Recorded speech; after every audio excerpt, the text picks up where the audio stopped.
channel Make Physics Easier by Mayur Agarwal. Today we'll start the fifth part of refraction of light. हम लोग 4 parts refraction of light के पहले भी पढ़ चुके हैं. उसमें हमने रिफ्रैक्शन ऑफ लाइट से रिलेटेड बहुत सारे इंपॉर्टेंट टॉपिक्स डिस्कस किए थे. आज का जो टॉपिक है basically it depends on the applications of refraction of light. So before starting the video, it is my request to subscribe and like my videos, subscribe my channel if you have not subscribed, और आपके जो भी problems हैं then write in your comment box. So without any delay let's start refraction of light part 5. इसमें जो सबसे पहला topic हम लोग डिस्कस करने जा रहे हैं that is real and apparent depth. Real and apparent depth क्या होती है? So basically अगर मैं एग्जाम्पल की बात करता हूँ, ये एक मीडियम है सरफेस ऑफ सेपरेशन, ये एयर है और दिस इज वाटर मीडियम. कोई object, this is a point O. अगर एक ऑब्जर्वर को, an observer from this side is watching this point, then this point is not appeared actually over here.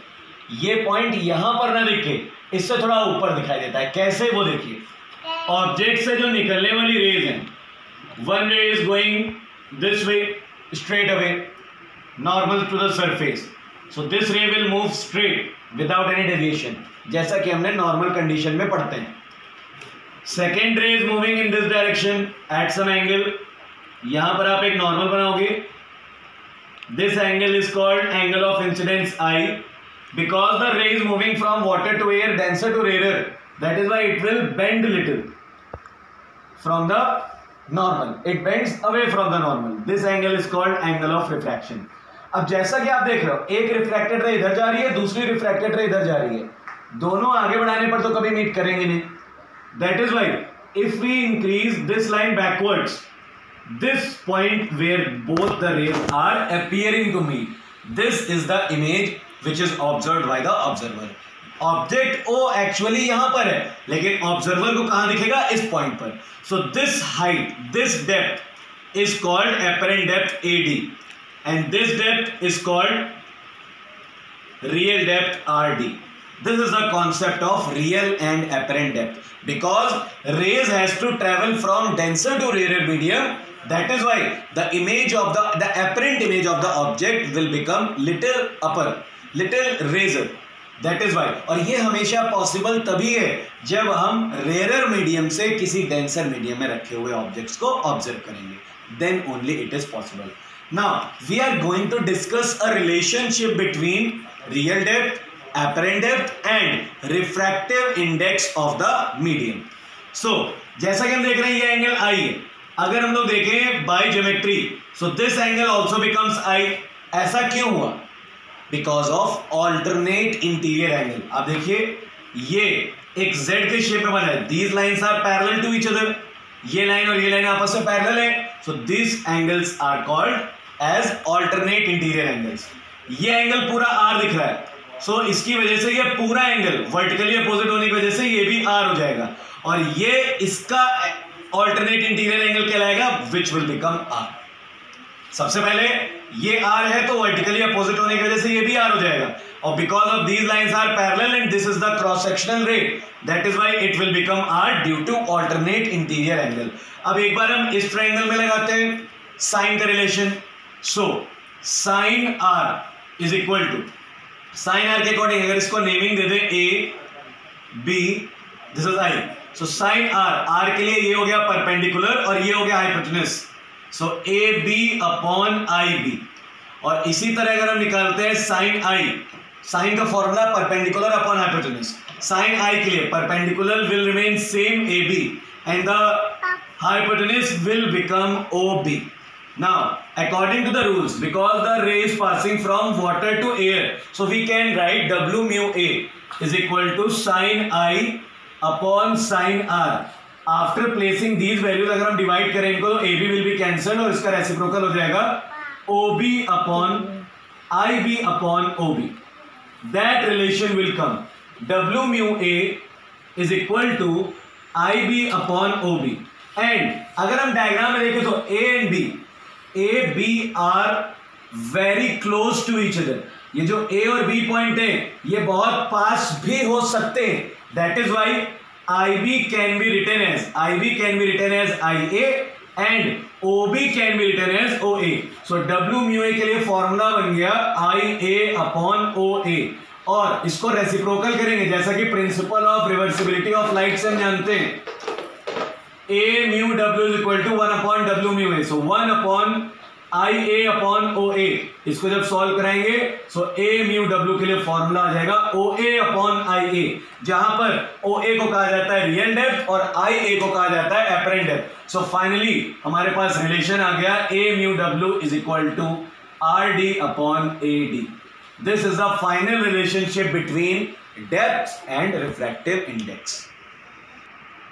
Yes, the next thing we have to discuss is shift.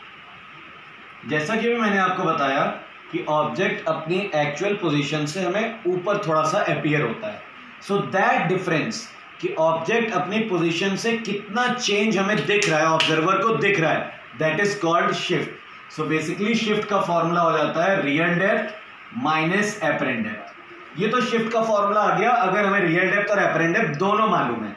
अगर हमें apparent depth ना मालूम हो के refractive index दी जाए तो shift का क्या फॉर्मूला बनेगा वो देखिए.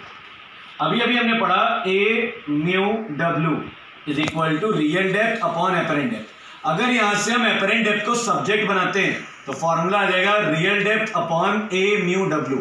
इस फॉर्मूले को यहां यूज कर लेते हैं, real depth minus real depth upon A mu W. Real depth आप कॉमन ले लोगे और ब्रैकेट में आएगा 1 minus 1 upon A mu W. So this is the formula for shift. इसके लिए आपको दो वैल्यूज पता होनी चाहिए, ऑब्जेक्ट कितनी डेप्थ पर रखा हुआ है और डेंसर मीडियम की refractive index with respect to air. This is the formula for shift. अब हम लोग बात कर लेते हैं शिफ्ट कौन कौन से फैक्टर पे डिपेंड करता है. So the first factor on which shift depend is refractive index of the material. Refractive index के साथ जो इसका रिलेशन होता है वो होता है directly proportional. It means if the refractive index of the material is high then the shift will be more, and if the refractive index of the material is less then the shift will be less. Second factor which affect the shift is thickness of the medium. That is also dependent on shift as directly related. अगर हम लोग bucket में पानी लेते हैं तो उसकी depth अगर कम है और कॉइन उसके अंदर रखा हुआ है तो उसमें जो शिफ्ट प्रोड्यूस हो रहा होगा वो भी कम होगा. बकेट में और ज्यादा पानी लेके अगर हम पानी की डेप्थ बढ़ा देते हैं, मतलब थिकनेस ऑफ द मीडियम हमने बढ़ा दिया, तो उस कंडीशन में कॉपर और भी ज्यादा ऊपर दिखाई देगा, मतलब उसमें जो शिफ्ट प्रोड्यूस हो रहा होगा वो भी बढ़ जाएगा. तो मीडियम की थिकनेस जितनी ज्यादा हो जाएगी शिफ्ट भी उतना ही बढ़ जाएगा, और मीडियम की थिकनेस जितनी कम होगी शिफ्ट भी उतना ही कम होगा. मैं एक बार फिर से आपको बता दूं, अगर आप किसी एक फैक्टर की स्टडी कर रहे हो तो उसको करते समय बाकी के जो अदर फैक्टर्स हैं उन्हें कांस्टेंट रखना जरूरी है, otherwise we can not check the proper relation. The third factor is wavelength, और इसके साथ जो रिलेशन होता है शिफ्ट का दैट इज इनवर्सली. मतलब अगर हम अपना एक्सपेरिमेंट रेड लाइट लेकर करा रहे हैं और एक बार वायलेट लाइट लेकर करा रहे हैं, दोनों कंडीशंस में अगर हम चेक करेंगे तो वायलेट लाइट के केस में शिफ्ट ज्यादा होगा. क्या रीजन है? बिकॉज वायलेट कलर की वेवलेंथ कम होती है so it will produce more shift, और रेड कलर की वेवलेंथ ज्यादा होती है that it will provide less shift. So these are the three factors on which shift depends. Now at the last topic we are going to discuss some applications related to refraction of light. जैसा कि हमने real और apparent depth का concept तो clear कर ही लिया है. दूसरा है bending of a stick. Bending of a stick, इसमें हम लोग क्या पढ़ते हैं, अगर एक बीकर जिसमें कि पानी भरा हुआ है, इस बीकर में अगर एक स्टिक को हल्का सा बेंड करके रखो आप, ठीक है, ये है actual position of the stick. लेकिन अगर ऑब्जर्वर इसे ऑब्जर्व करेगा तो ये जो स्टिक की पोजीशन है it will appear little bended.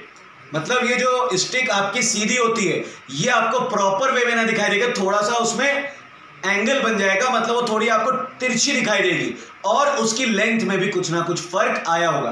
कैसे होता है वो प्रॉपर वे में देखिए.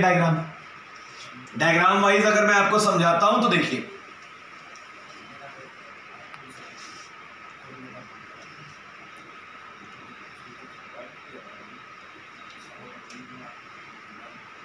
This is the actual position of the stick. अब ऑब्जर्वर इसका टिप पॉइंट देख रहा है. सो वन रे which is passing normally, it will move straight away, and the another ray which is passing at some angle, it will bend away from the normal. अगर हम backward increase करेंगे तो image यही बन रही है. इसका मतलब है जो टिप पॉइंट यहां पर है एक्चुअली वो ऑब्जर्वर को यहां पर अप्लाई होगा, यहां पर अपीयर होगा. That is why. अच्छा, यहां तक की लेंथ तो ऑलरेडी एयर में ही है, यहां के बाद वाटर में शुरू हुई है, तो यहां तक में कोई चेंजेस होंगे नहीं. उसका टिप पॉइंट चेंज हो गया है, इसीलिए ऑब्जर्वर को लगेगा कि जो स्टिक है वो टेढ़ी हो चुकी है, तिरछी हो चुकी है. But actually it is not like that.